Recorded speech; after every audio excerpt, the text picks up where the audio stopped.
CM Chandrababu Naidu సంచలన వ్యాఖ్యలు చేశారు. లా అండ్ ఆర్డర్లో చాలా సమస్యలు చూశానని, రాయలసీమలో ముఠాలను అణిచివేసిన పార్టీ టీడీపీ అన్నారు చంద్రబాబు. రాబోయే రోజుల్లో ముఠా కక్షలు ఉండడానికి వీల్లేదు. మత విద్వేషాలు రెచ్చగొడితే ఊరుకోం. రాజకీయం ముసుగులో రౌడీజం చేస్తే తోక కట్ చేస్తాం. గంజాయి సాగుతో దేశాన్ని, రాష్ట్రాన్ని నాశనం చేస్తున్నారు.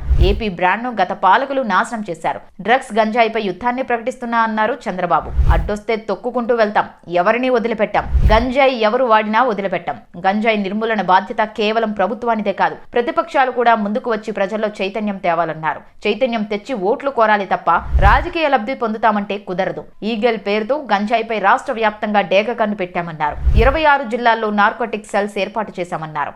ఈగల్ సెల్స్ టాస్క్ ఫోర్స్ ఏర్పాట్లు చేశామన్నారు. స్కూళ్లలో ఈగల్ క్లబ్లు ఏర్పాటు చేసి గంజాయి, ఇతర మాదక ద్రవ్యాలు అలవాటు చేసే వారి భరతం పడతామన్నారు CM Chandrababu Naidu. Eagle toll free number 1972కి కాల్ చేయండి.